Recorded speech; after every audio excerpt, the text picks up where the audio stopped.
एलकोट एलकोट हो एवढं मटनची जिराना आवाज आहे ना.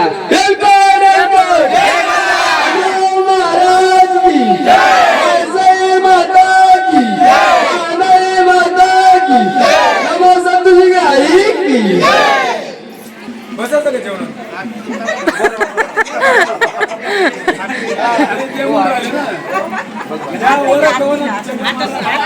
हाय हॅलो नमस्कार मंडळी, स्नेहलता संदीप या चॅनलमध्ये मी स्नेहलता तुमचं सगळ्यांचं अगदी मनापासून स्वागत करत आहे. तर कालच्या व्हिडिओमध्ये आम्ही चंदनपुरीला आलेलो आहोत हे बघितलेलं आहे. आज आमच्या घरचा गोंधळ आहे, त्यासाठीची सगळी तयारी. तर सगळ्या आलेल्या पाहुण्या अशा मस्तपैकी कांदा लसूण कोथिंबीर वगैरे सोलण्यासाठी बसलेल्या होत्या. सगळ्यांनी मिळून सगळी कामं केली, त्यामुळे पटापट झाली सुद्धा. आणि चंदनपुरीला कोणकोणाचा गोंधळ असतो हे सुद्धा नक्कीच सांगा. तर बघू शकताय गोंधळासाठीचा हा चौरंग यांचा असा मांडून झालेला होता. बऱ्याच जणांची आज पूजा होती आणि बरीच गर्दी सुद्धा होती तिथे. तर बघू शकता या पद्धतीने देव वगैरे धुवून आणि त्यानंतर मग पूजेसाठी सुपात मांडून घ्यायचे होते. स्पेशली सूप लागतं, नवीन वस्त्र वगैरे सगळ्या गोष्टी लागतात. तर या पद्धतीने देवपूजा वगैरे करून घेतली आणि त्यानंतर मग गोंधळाला सुरुवात झाली. गोंधळ म्हणजे फक्त तितकंच नसतं, जेवण वगैरे सगळ्या गोष्टींची तयारी करावी लागते. तर बघू शकता या पद्धतीने चौरंग मांडून घेतला, देवपूजा झालेली आहे आणि आता त्यानंतर पूजेला सुरुवात झाली. सगळ्यात आधी देवांचं हे मंदिरात दर्शनासाठी किंवा देव भेटवण्यासाठी न्यायचं असतं, त्यामुळे घरातल्या कुटुंबातल्या सगळ्यांनी देवांची आधी पूजा करून घ्यायची असते आणि त्यानंतर मग देव भेटवण्यासाठी मंदिरात नेले जातात. आजची पूजा ही माझे दीर आणि लहान जाऊबाई यांनी केलेली आहे, पण कुटुंबातले सगळे व्यक्ती हे पूजेसाठी बसलेले असतात. तर त्यामुळे मग त्यांची पूजा झाली आधी आणि त्यानंतर मग आम्ही देवाकडे आमचं घराणं मांडलं आणि देवाला सगळ्या गोष्टी सांगितल्या आणि त्यानंतर मग देव भेटवण्यासाठी मंदिरात नेले. तर सगळा व्हिडिओ मी तुमच्यासोबत अगदी डिटेलमध्ये शेअर करणार आहे, त्यासाठी तुम्हाला व्हिडिओ शेवटपर्यंत बघायचा आहे. व्हिडिओ आवडला तर व्हिडिओला लाईक शेअर आणि चॅनलवर नवीन असाल तर सबस्क्राईब नक्की करायचं आहे आणि मला कमेंट करून सांगायचं आहे माझा व्हिडिओ तुम्हाला कसा वाटला ते. आणि व्हिडिओ शेवटपर्यंत आवर्जून बघा. आणि चंदनपुरीपासून कोण कोण जवळ राहतं किंवा कोणकोणाचा गोंधळ हा चंदनपुरीला असतो ते सुद्धा मला कमेंट करून नक्कीच सांगा. तुमच्या प्रतिक्रियेची कमेंटची मी वाट बघत आहे. तर बघू शकताय आम्ही मंदिरात इथे देवाला नैवेद्य आणि आमचे देव भेटवण्यासाठी घेऊन गेलेलो होतो. देवाच्या नैवेद्यामध्ये पुरणपोळी, आंबा, कुरडई, पापड, भजे हे सगळं असतं. तर इथे म्हाळसाई आणि खंडोबाला नैवेद्य दिला जातो, तिथे तिखटाचा नैवेद्य नसतो, गोडाचा नैवेद्य असतो. त्यामुळे मग आधी गोडाचा नैवेद्य आम्ही मंदिरात दिला आणि त्यानंतर देव भेटवून घेतले. कालच्या व्हिडिओमध्ये सुद्धा मी तुम्हाला मंदिरातलं दर्शन करवलेलं आहे, पण परत एकदा म्हाळसा, बाणूआई आणि खंडोबाचं दर्शन आपल्याला या व्हिडिओमध्ये होणार आहे. तर त्यानंतर आम्ही इथे छोटीशी आरती करून घेतली आणि त्यानंतर मग पुढच्या तयारीला लागलो. बऱ्याच गोष्टी आहेत त्यासुद्धा मी पूर्ण डिटेलमध्ये या व्हिडिओमध्ये शेअर करणार आहे. खूप मज्जा म्हणजे एकत्र कुटुंब एकत्र आल्यानंतर काय काय होतं या सगळ्या गोष्टी मी तुमच्यासोबत शेअर करणार आहे. तर इथे सगळे काकडा घेऊन देव म्हणजे बाणायला नैवेद्य घेऊन जात आहेत. घरातल्या कोणीही चपला घालायच्या नाही आहेत. भरपूर ऊन तापलेलं होतं आणि त्यामुळे पाय इतके चटकले होते की म्हणजे दुपारच्या 2च्या उन्हात आम्ही गेलेलो होतो. रस्ते सिमेंटचे झालेले आहेत, त्यामुळे खूप चटके बसले, पण देव काही सोपं नाही असं म्हटलं जातं. त्यामुळेच मग पटापट आम्ही मंदिराकडे जात होतो. वाजत गाजत बाणाईसाठी नैवेद्य नेला जातो. तुमच्याकडे कशा पद्धतीने गोंधळ केला जातो हे कमेंट करून नक्कीच सांगा. व्हिडिओ आवडत असेल तर व्हिडिओला लाईक करा, शेअर करा आणि चॅनलवर नवीन असाल तर चॅनलला सबस्क्राईब नक्की करा. चंदनपुरीच्या मुख्य मंदिरापासनं तर बाणाईच्या मंदिरामध्ये भरपूर अंतर आहे. जसं की जेजुरीला गडावरती म्हाळसाई आहे आणि पायथ्याला बाणाई आहे, तसंच इथे सुद्धा आहे. म्हाळसाई मुख्य मंदिरात आहे, खरं तर बाणाईसुद्धा मंदिरात आहे, पण तिचं स्थान हे बाजूला दिलेलं आहे. ते खंडोबा आणि बाणाईचं मंदिर आहे वेगळं असं.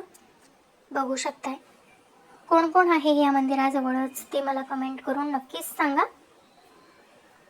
आमच्याकडे गोंधळाच्या पूजेला सगळ्यात मुख्य हे भाऊबंद लागतात. भाऊबंद आले की या सगळ्या गोष्टी केल्या जातात. जेव्हा भाऊबंदकी एकत्र येते तेव्हाच या गोष्टी पार पडतात. तर मंदिरात गेल्यानंतर मी जसं की तुम्हाला आधीही सांगितलं, सगळ्या गोष्टींपासून सावध राहायचं. स्वतःच्या गोष्टी स्वतः नीट व्यवस्थित सांभाळायच्या. इथे स्पष्टपणे लिहिलेलं आहे चोरांपासून सावध राहा, कारण किती CCTV असले काहीही असले तरी ती व्यक्ती परत सापडत नाही. त्यामुळे तर दुपारी साधारण 1-1:30 वाजता आम्ही इथे नैवेद्य घेऊन गेलो होतो. त्यानंतर मग अजून गोंधळाची पूजा वगैरे झाली. तर बघू शकता इथे खंडोबा आणि बाणाईचं मंदिर आहे. तर बाणाईला काळीज आणि भाकरीचा नैवेद्य दिला जातो. तर तोच नैवेद्य आम्ही इथे घेऊन गेलेलो, ओटी वगैरे सगळं. त्यानंतर मग गोंधळाची पूजा सुरू झाली. ती जशीच्या तशी मी तुम्हाला सविस्तर दाखवणार आहे. त्यासाठी व्हिडिओ शेवटपर्यंत नक्की बघा. व्हिडिओ आवडला तर लाईक, शेअर, सबस्क्राईब आणि कमेंट नक्की करा. फुकटाला काय म्हणतात काय दादा भाऊने आपल्या इतका मोठा कार्यक्रम ठेवला आणि 2 पोरं आपल्याला नाचायला सांगितलं नाही म्हणून काय केलं दादा या जोडीचं नाचणं झालं. भाऊ म्हणताना मी 2 पोरं नाचून द्यायचं या जोडीसाठी काय करायचं बोला बोला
कुंकुमी लावायचं जातं आपल्या कुलस्वामिनीचं नाव घ्यायचं. कुलस्वामी तुळजापूर भवानी माताचं नाव घ्या, कुंकुमी लावा. अक्षदा विवाह आपला स्नेह गणेशाय नामा म्हणून. आर्यन हे काय चॉकलेट आता जोडीने आज आहे 3 वर्ष झाले लग्नाला. दुधाचा पांढरा घेऊन दादा आपल्या खंडोबा महाराजचा तो आपण पांढरा पाणी फिरवून घ्या. दीदी अन्ना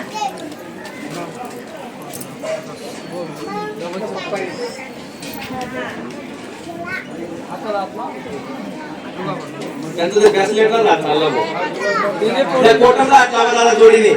तुम्ही बी लावा कोटमला हात, त्या वहिनीला बी लावा सांग रे बाल्या. आणि काय म्हणायचं देवा, आम्ही जसं तुझा कोटम भरला तसं आमचा कोटम भर.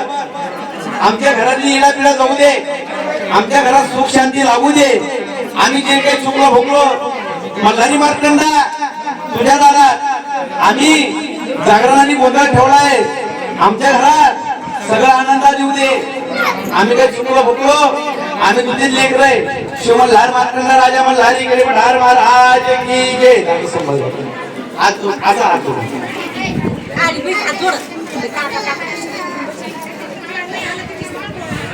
सदानंदाचा येळकोट खंडोबा महाराज की जय. देव जमाग्या झाला हाती गोळ मला भाजी.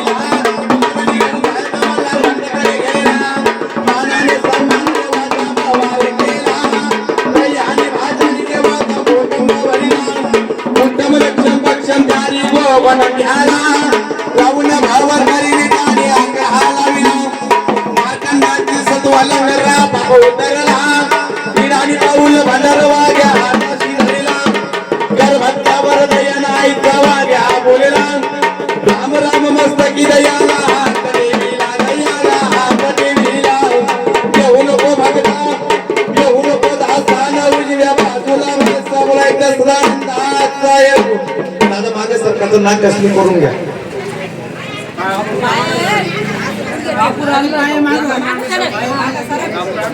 कापूरची डबी आणली कापूरची डबी.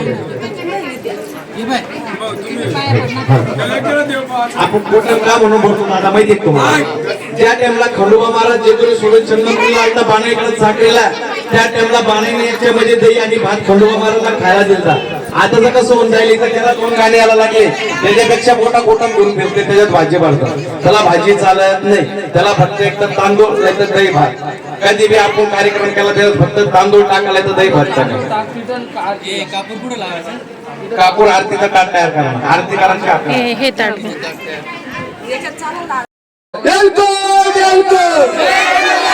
हो एवढं मटनची जिराना आवाज येणार. महाराज की जय माता की जय माता की नमो संतोषी गाई की. बसायचं का जेवण